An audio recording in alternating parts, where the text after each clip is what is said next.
మాస్టో సిండికేట్లో మీ personal and business promotions కోసం కింది నెంబర్కు కాంటాక్ట్ చేయండి.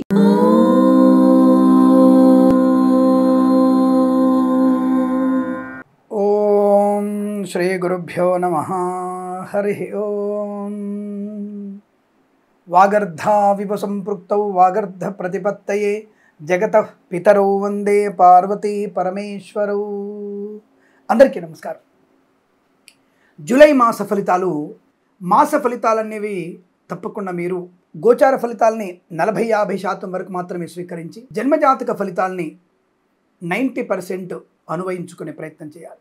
ప్రతి మాసం కూడా మనం చెప్పుకునేటువంటి ముందు మాటలు, ప్రతి ఇంటిలో కూడా తల్లిదండ్రులని గౌరవించే ప్రయత్నాన్ని చేయండి. అనవసరపు ప్రేమ కలాపాలలో మునిగి తేలి చదువుని సమయాన్ని వ్యర్థము చేసుకోకండి. రెండవది, ప్రతి తల్లిదండ్రులు పిల్లల కోసం వారి జీవితాలని ఎంతో త్యాగం చేసే అవకాశం, ఎంతో కష్టనష్టాలకు వచ్చి మీ ఉన్నతి కొరకు తాపత్రయపడుతుంటారు. అటువంటి విషయాన్ని మీరు గమనించకుండా తల్లిదండ్రులను ఏమార్చి చండాలమైనటువంటి పనులలో ఉండి వారి మనసుల్ని, ఆ మనుషుల్ని చంపే ప్రయత్నం చేయకండి.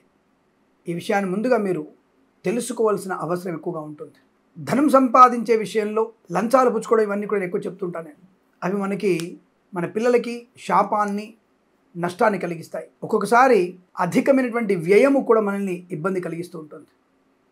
కాబట్టి అవసర నిమిత్తము ఖర్చు, అలాగే అవసర నిమిత్తం మాట, తల్లిదండ్రులతో సఖ్యము మాత్రమే ఉంచుకొని మన జీవన ప్రయాణాన్ని ముందుకు సాగిస్తే అద్భుతాన్ని మనం సృష్టించవచ్చు. కాబట్టి మీరందరూ విషయం తెలుసుకొని ముందడుగు వేస్తారని, జీవితంలో అత్యుత్తమ స్థాయి శుభయోగాలు పొందుకుంటారని కోరుకుంటూ, ప్రతినిత్యం దైవనామస్మరణ, ప్రతినిత్యము దేవాలయ సందర్శన చేసిన వారికి సమస్త శుభయోగాలు ఉంటాయి. ఇందులో సందేహం లేదు. ప్రతిరోజు వెళ్ళాల్సింది మన గుడికి. వారానికి 2 రోజులు 3 రోజులు కాదు, ప్రతి నిత్యము మీ ఆఫీస్కి వెళ్తున్నప్పుడు కానీ ఎటువైపు వెళ్తున్నా సరే తప్పకుండా గుడికి వెళ్ళి దర్శనం చేసుకొని మీ కార్యక్రమానికి వెళ్ళండి.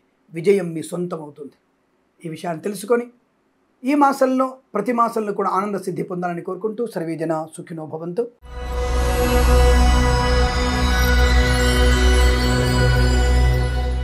సింహరాశి వారికి కూడా జూలై మాసంలో మొదటి వారంలోనే అత్యుత్తమ శుభయోగాలు, రెండవ వారంలో తీవ్రమైనటువంటి మనస్పర్ధలు, చికాకులు, అనారోగ్యం, మూడో వారంలో చెప్పుడు మాటలు వినడం వల్ల నష్టాన్ని పొందుకోవడం, నాలుగో వారంలో మొదటి 3 రోజులు నష్టాన్ని, కష్టాన్ని, అవమానాన్ని కలిగించిన తదుపరి 4 రోజులు అదృష్ట యోగాన్ని కలిగి, అంటే యథావాత మీకు మొదటి వారం, 4వ వారంలో ఆఖరి 4 రోజులు కొంత ప్రశాంతతని, ఆర్థిక లాభాన్ని, ఆనందయోగాన్ని, ఐశ్వర్యాన్ని కలిగిస్తారు. రెండవ వారంలో సామాన్య ఫలితాలు, ఇతరుల మీద ఏమాత్రం ఆధారపడకూడదు. రెండవ వారం ఇబ్బందికర వాతావరణం, నష్టాన్ని కలిగిస్తుంది, కాబట్టి జాగ్రత్తగా ఉండండి. మూడో వారంలో సామాన్య ఫలితాలు, జాగ్రత్తగా ఉండొచ్చు, ఇతరుల మీద ఆధారపడకుంటే చాలు. రెండో వారంలో ఎట్టి పరిస్థితుల్లో మీరు share market, speculation, communities, crypto currency, bitcoins, లాటరీలకి, జూదానికి దూరంగా ఉండవలసిందే.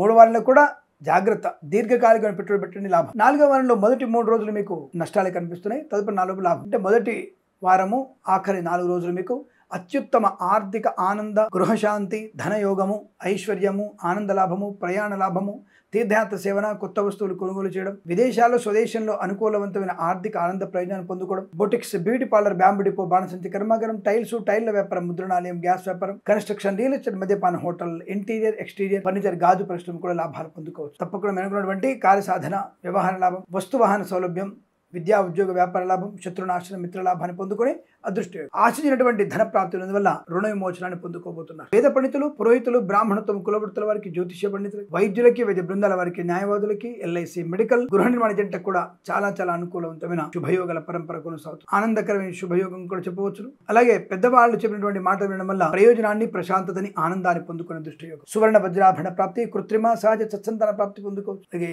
ఎల్ఐసి, మెడికల్, గృహ నిర్మాణ జంటకి, వైద్యులకి, వైద్య బృందాల వారికి, న్యాయవాదులకి ఆనంద యోగాలు. తప్పకుండా మీరు అనుకున్నటువంటి శుభయోగాల పరంపర, వస్తు వాహన, విద్యా ఉద్యోగ, సంతాన, ధనధాన్య వృద్ధి పొందుకోగలిగే అవకాశం బలంగా ఉన్నాయి. ఈ మాసం ప్రతి మాసం కూడా ఆనందకరమైన శుభయోగాల పరంపర పొందాలని కోరుకుంటూ సర్వేజన సుఖినో భవంతు.